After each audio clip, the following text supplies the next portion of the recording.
Hello and welcome back to our pre-show coverage of the San Angelo Rodeo. Today we will be previewing performance number 10. We got all the action from last night, and Tessa, we are getting very close to the finals. Again, I'm your host, Ryan Chadwick, and this is Tessa Koskovich.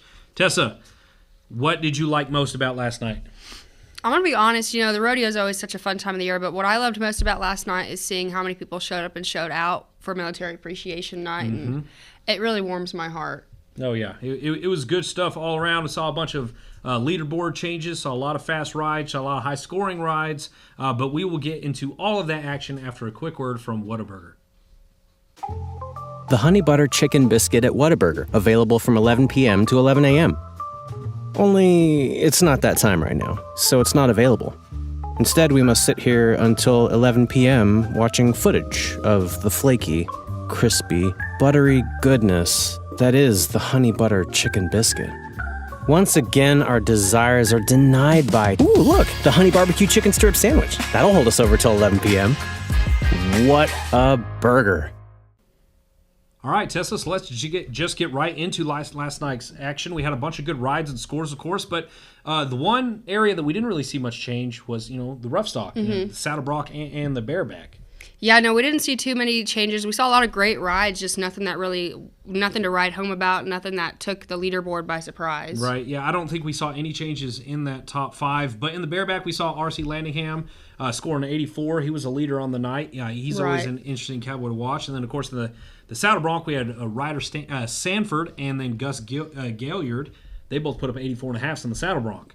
So, what do you think it's going to take at this point? There's only one performance left for the finals for these Cowboys to really wow the judges. The judges are pretty much always looking for the same thing. Every judge judges differently, but it's pretty standard on, where they want these Cowboys to kick or spur the horses and how they want them to ride and how far across the arena they want them to go. But I'm not really sure what it's going to take to see a 90-point ride, but I'll tell you what, Ryan, I really hope we see it. Oh, yeah. So, basically, as a rider, you got to, make sure your fundamentals are perfect, and then I hope you have a little bit of luck with the rough stock. And make sure y'all look into your horses, because there's a lot of stats there. So, remember, all of our rough stock coverage this year is brought to you by Uber Eats. Now, let's get straight into the timed events. Perfect. Tessa, I'm going to go ahead and let you take steer wrestling. Perfect. Yeah, we saw Jesse Brown. He actually beat the arena record with a 2.9 second run in the steer wrestling. That is crazy. It was pretty amazing to watch. And, of course, he doesn't lead overall because he's only gone once, but he leads in the round.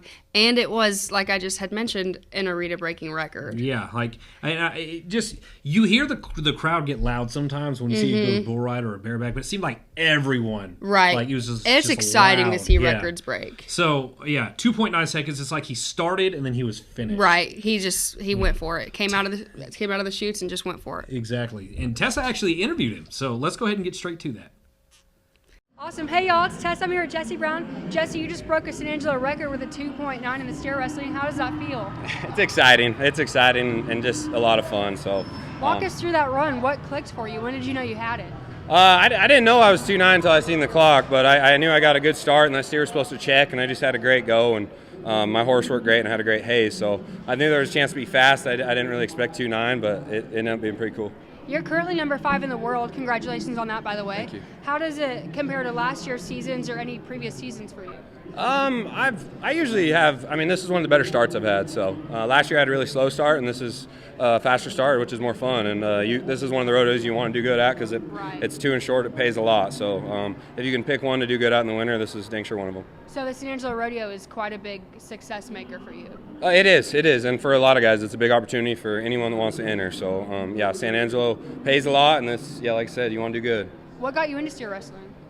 I don't know. Not succeeding in college football, I guess, and then I moved on to kind of a family sport and rodeo and a long path to it. But yeah. Awesome. Well, do you have anything you want to say to the people of San Angelo? That was an amazing run we got to watch. Well, thanks for coming out and supporting, and I guess I hope there's a new stadium. I seen a thing about a new stadium possibly in track, so hopefully that comes through. But it's always a great crowd, so thanks for coming. Yeah, that was Jesse Brown, a record breaker here in the San Angelo Rodeo. All of our timed events are going to be brought to you by Robert Lee Care Center. Thank you again, Jesse, for the interview. That was an absolutely phenomenal run to watch. Ryan, why don't you go ahead and get us into the tie-down? Okay, so we have the number 2 overall tie down roper in the world go last night. That was Shad Mayfield. He is on a bit of a romp right now. He's been doing incredibly well over the last couple of years, and that does not change even in last night's performance. He posted a 7.7 second run on his first go, which it didn't put him in first. Of course, Ty Harris leads the overall rounds in that one with the 7 second, but did put him in second place. So that was awesome to watch, and when I was interviewing him afterwards, I kind of got to talk to him a little bit about his strategy for tomorrow. I'm like, well, are you gonna try, right, or are you gonna make sure you're safe so you make the finals? So that conversation was interesting, but yeah, I think that the tie down is going to be extremely tight tomorrow, right? Right. I do want to see a little bit more from some of the guys who maybe had a little bit slower times. But for the guys who did well last night, then I guess you can play it safe. You can afford that. Yeah, but I mean, don't play it too safe, because we still. I mean, those times are close. Right. Well, like I said, I interviewed Shad Mayfield, so enjoy. I'm here with Shad Mayfield, tie down roper, who just put up a 7.7 in his first run. Shad, it's a heck of a time. Walk me through it. Yeah, I had a couple of bobbles right there, but I had a really good calf, and my horse was great, so it allowed me to get a good time right there and finish up second in the round. So, yeah, like you just said, you tied for second right now, headed into your second run. How confident are you that you can pull through and make the finals? I feel good about it. I know the Kevs now. We've got to see them go. Tomorrow, I think I just need to go tie one down as smooth as I can. I see the average and see the cut for the short round, so game plan tomorrow is just to be solid and make the best run I can. So that is the strategy. You're not really going to go for the fastest time. You're just going to make sure you get one down. We'll see. When I'm back in the box, we never know what to expect. But I guess it just depends on the draw of the calf I get, and we'll go from there.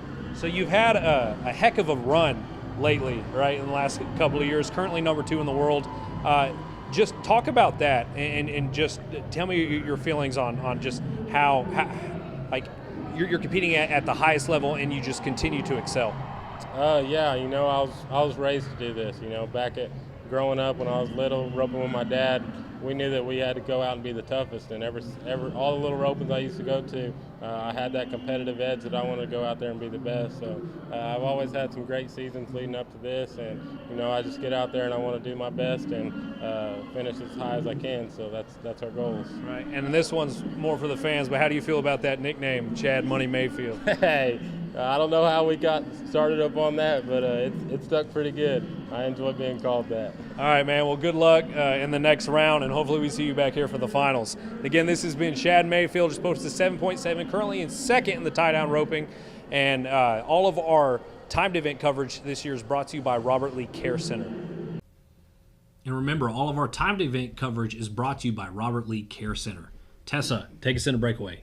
Yeah, we saw Martha Angeloni finally beat out one of those 1.9. She had a 1.7, and she is a defending world champion. She's only been in 9 rodeos this year, and apparently picking and choosing is working for her because she beat him out with a 1.7. Right. Well, and not to mention, she pretty much solidified her spot in the finals, and so she's put herself in a great position overall to go ahead and win some money. Right. No, yeah, and I was baffled at the fact that not only is she defending world champion, but she's picking and choosing what rodeo she comes to. This is just her 9th one of the year, and it's April, and you see these cowboys flying between rodeos. Like, they left for the American last week, and they're back in San Angelo this week.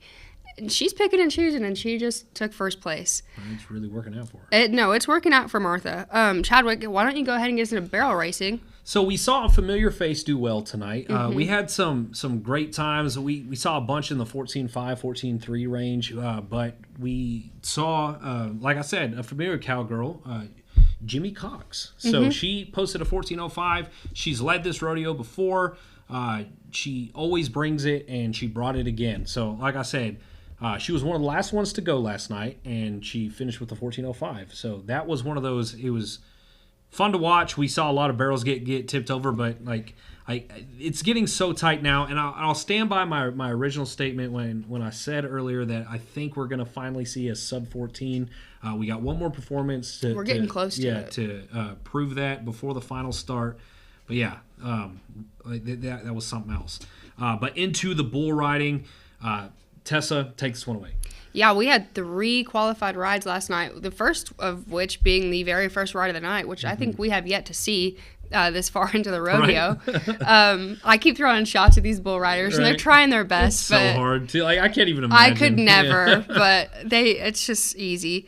Grayson Cole posted an 87. Mason Spain posted an 84. And then TJ Gray, I interviewed him with Extreme Bulls. He posted an 89, taking first place for the San Angelo Rodeo. And he was the apex matchup of the night on a bull called Justified.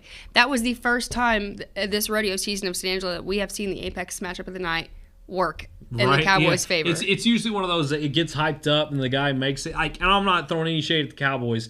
Because it's the apex matchup of the night because the bull is supposed to be so good. Because the bull is what the bull is. But this one worked out, and if I'm not mistaken, that was the first time Justified has ever been ridden. So that was pretty awesome to see. I did get a second interview with him last night. Let's go ahead and get into that.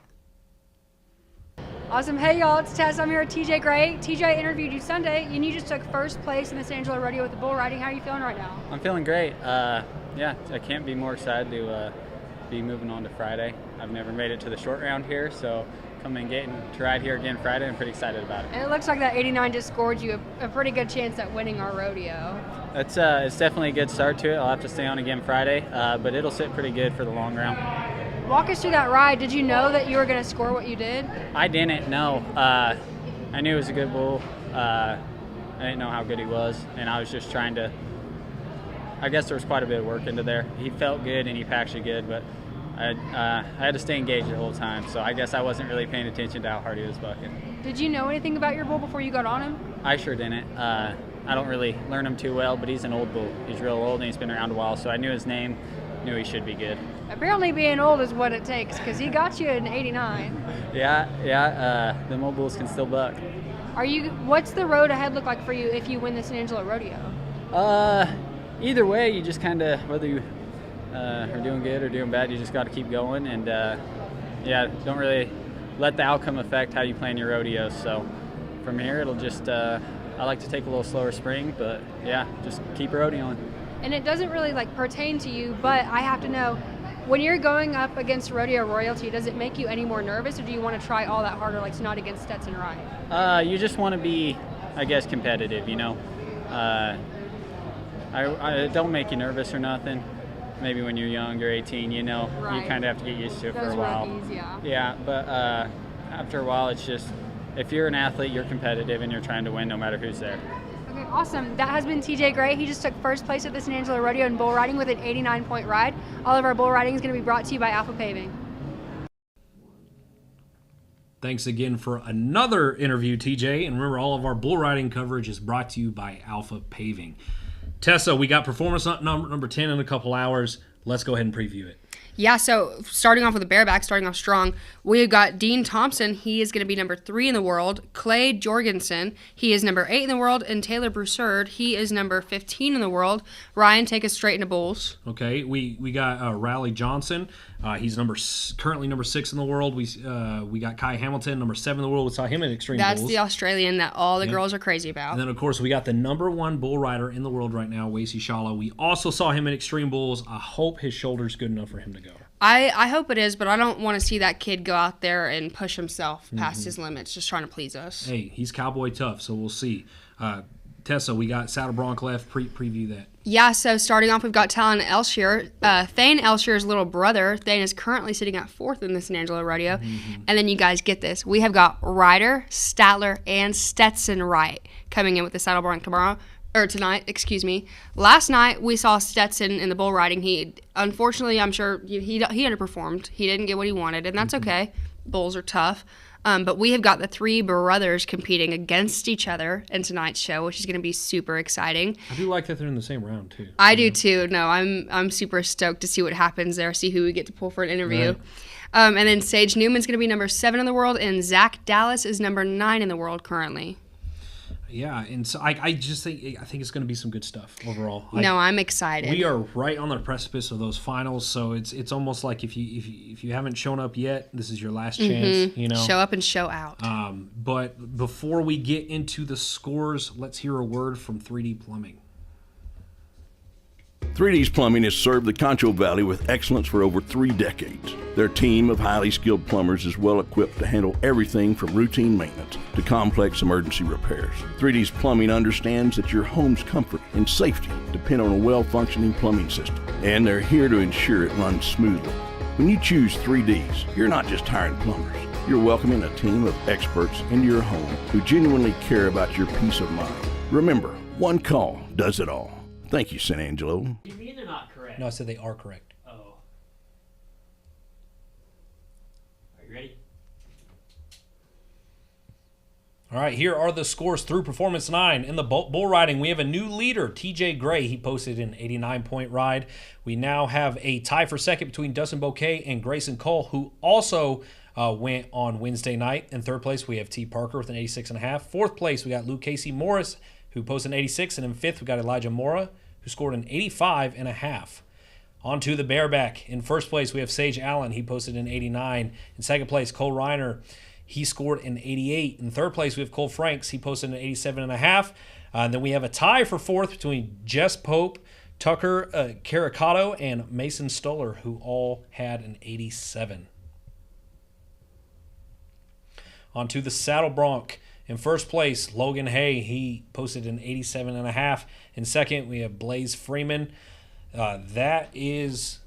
posted an 86. In third place, Ben Anderson is tied with Thane Elsher and Dawson Hay, who all have an 85.5. In sixth place, we got Kate Bruno. He has an 85. Seventh place, we have Jake Finley. He's tied with Ryder Sanford and Gus Gaillard. They all have an 84.5.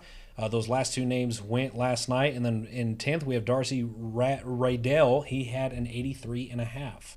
On to the barrel racing. In first place, Cassie Mowry still leads with a 14.01. Alyssa Urbanek Wade is in second with 14.02. Jordan Driver, the Garden City Cowgirls, in third place with 14.04. Jimmy Cox is in fourth. She went last night with 14.05. And in fifth, we have Sophie Palmore. She posted a 14.20. In the average, Jordan Driver still leads. The Garden City Cowgirl posted 13.04. Cassie Mowry with a 30.09. Alyssa Urbanek Wade, 30.31, is tied with Julie Plord and Crystal Dillman, all 30.31. In the steer wrestling, we have a new leader. Jesse Brown posted a 2.9 second. He now leads. That is also San Angelo Coliseum record. In second place, we have Dalton Massey. He posted 3.2 second. Winston McGraw is in third. He posted 3.5 second run. And then in fifth, we have a tie. It's Bridger Chambers. And then, of course, he posted a 3.6 second run.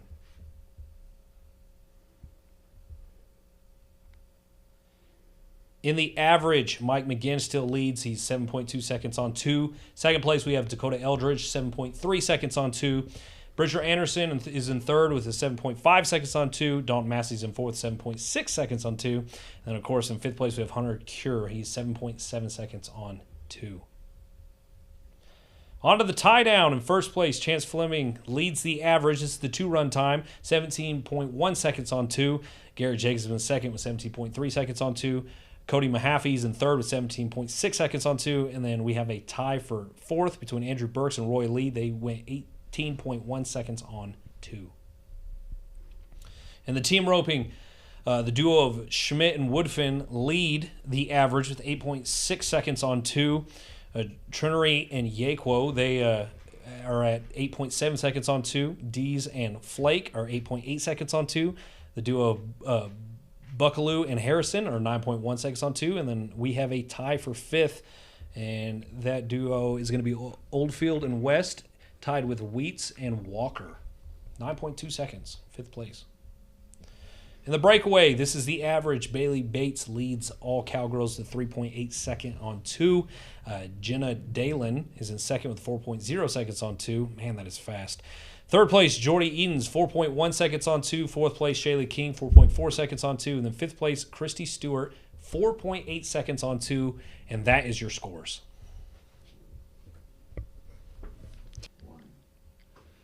A big shout out to 3D Plumbing for sponsoring our scoreboard. Thanks again, guys. Tessa, final thoughts. Let me hear them. I'm really just super stoked to see the Wright brothers compete in the Saddle Bronc. We've got number 1, number 4, and number 25 in the world. And after Stetson's bull ride last night, I'm wondering if he's going to show up and show out against his brothers. And I love to see a good sibling competition. Yeah, I was about to say, it's a sibling rivalry. He can't let his brothers outdo him. For me, it was that halftime show last night. That was awesome. That was crazy. So not only did we have a bullfighter, but we had a bull jumper. Yeah. So one of the guys, no weapon, no cape, no nothing like that, would just dodge the his bull. Body. Yeah, like he would get the bull to charge him, and he would just dodge him. But the other guy had the bull run at him, and he would flip off of the bull's forehead. He would flip over it, yeah. It was crazy. So if y'all have tickets and you planned on not going, do not miss tonight's show. That halftime show is crazy. But yes, of course, this has been our pregame coverage of performance number 10. We will see y'all next time.